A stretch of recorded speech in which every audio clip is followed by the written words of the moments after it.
मंच आपके पास था, माइक आपके पास था, जितना मन करे प्रधानमंत्री को गड़ियाइए।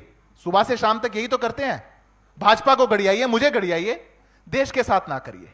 अभी बात कही भाई साहब ने, अभी उन्होंने बोला कि हमारे देश में बात ऐसी कहिए जो खराब ना लगे। बहुत अच्छी बात है, काम भी ऐसा करना चाहिए जो खराब ना लगे। सिर्फ बात से थोड़ी बात बनेगी। जब सत्ता आपके पास थी, विपक्ष में बैठ करके तो कहना सब कुछ बहुत आसान है। जब सत्ता आपके पास थी, आपने क्या करा? एक उदाहरण देता हूं, पार्टी का नाम नहीं लूंगा, मैं शर्तिया कह सकता हूं, जितने आदमी बैठे हैं सब समझ जाएंगे। उत्तर प्रदेश के अंदर दंगे हुए और सरकार ने डिसाइड कर लिया कि मुआवजा एक ही धर्म के लोगों को मिलेगा। कौन सी पार्टी ने किया था? हमने तो नहीं करा।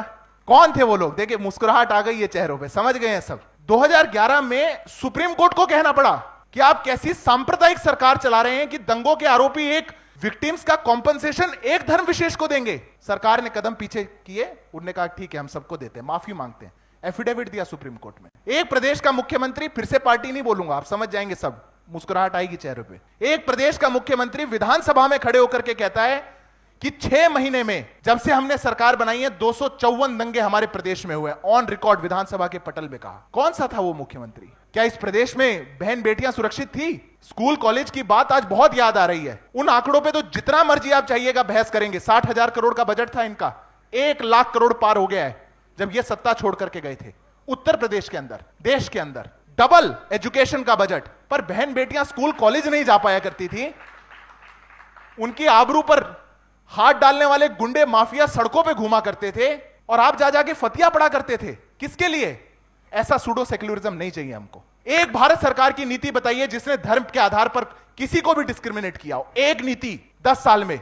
अरे भ्रम और झूठ की भी तो कोई उम्र होगी। हम तो पहले दिन से यही सुनते आ रहे हैं, भाजपा आ गई तो देश से को निकाल दिया जाएगा, भाजपा आ गई तो ऐसा कर दिया जाएगा, ये तो कंसंट्रेशन कैंप में डाल देंगे। क्या हुआ 10 सालों में? क्या हुआ 10 सालों में? उत्तर प्रदेश में दंगे होने बंद हो गए। गरीब हिंदू वो आज चैन के साथ अपनी जिंदगी को जी रहा है। जब देश के अंदर सब समान विकास की बात हुई, बहुत लोगों को कठिनाई हुई। आप मुझे एक बात बता दीजिए, ये मैं कैसे मान लूं, और मैं एक युवा हूं, मैं कैसे मान लूं इस बात को कि 14 अप्रैल को भारत सरकार आचार संहिता लगने से एक सप्ताह पहले वो ये कहते हैं कि लुटियंस दिल्ली की 123 प्रॉपर्टियां एक धर्म विशेष के वक्फ को दे दी जाएं। मैं कैसे मान लूं इस बात को? कहां लिखा है संविधान के अंदर कि कोई सरकार ऐसा कर सकती है? अपीसमेंट की भी तो कोई लिमिट होगी, कोई तुष्टीकरण की भी तो लिमिट होगी, कोई तो बात होगी। पर जिनको पता है मात्र चुनाव जीतने के कॉन्फिडेंस का, वैसे तो अभी जैसी बातें भाई साहब कह रहे थे, उनने कहा था बड़ा गुरूर था कम हो गया, बड़ा घमंड था कम हो गया। मुझे लगता है आजकल हारने में भी जश्न मनाने लग गए हैं, क्योंकि हमने तो तीसरी बार सरकार बना ली। हमने तीसरी बार सरकार बना के इस देश में इतिहास रच दिया। 50 साल बाद ऐसा हुआ कि एक प्रधानमंत्री ने तीसरी बार अपनी शपथ ली। पहली बार ऐसा हो रहा है कि उत्तर प्रदेश में एक मुख्यमंत्री 10 साल लगातार पूरे करने जा रहा है, पर इनकी दुनिया कहीं और चलती है, क्योंकि कॉन्फिडेंस कहीं और है। और इनकी जो दुनिया जहां चल रही है, उस कॉन्फिडेंस को लोगों ने बार बार नकारा है। याद रखिएगा, हम 50 साल से सत्ता में नहीं थे, जनता हमको बैठा रही है 10 साल से, 15 साल से। कारण है उसका। ऐसा क्यों है कि पिछले 10 सालों के अंदर कांग्रेस के हमारे साथी बैठे हैं, 10 सालों के अंदर कांग्रेस पार्टी की एक सरकार किसी एक प्रदेश में रिपीट नहीं हुई। क्यों होता है ऐसा? और भाजपा जहां जाती है बार बार रिपीट होती है। भाजपा जहां जाती है, क्योंकि ये लोग जहां चुन के आ जाते हैं एक बार, जनता इनको वापस देख नहीं सकती। लूट खसोट क्या हुआ हिमाचल में, क्या हो रहा है कर्नाटक में, इकोनॉमिक पॉलिसी उत्तर प्रदेश में याद आ रही है।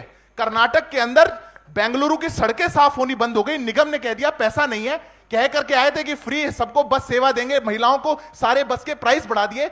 सरकार बनते ही 1 साल के अंदर 1200 किसानों ने दी। पर विपक्ष में अच्छी अच्छी बातें हैं, क्योंकि सत्ता आते ही तो सब कुछ लूट खाएंगे, ले जाएंगे, अपना घर भर लेंगे, किसी को नहीं देखेंगे। ये जो विचार है, जनता ने इस विचार को हराया है। इसलिए भारतीय जनता पार्टी को इस विकसित भारत के नारे को हमको मजबूत करने का काम किया और हमको वोट दिया है।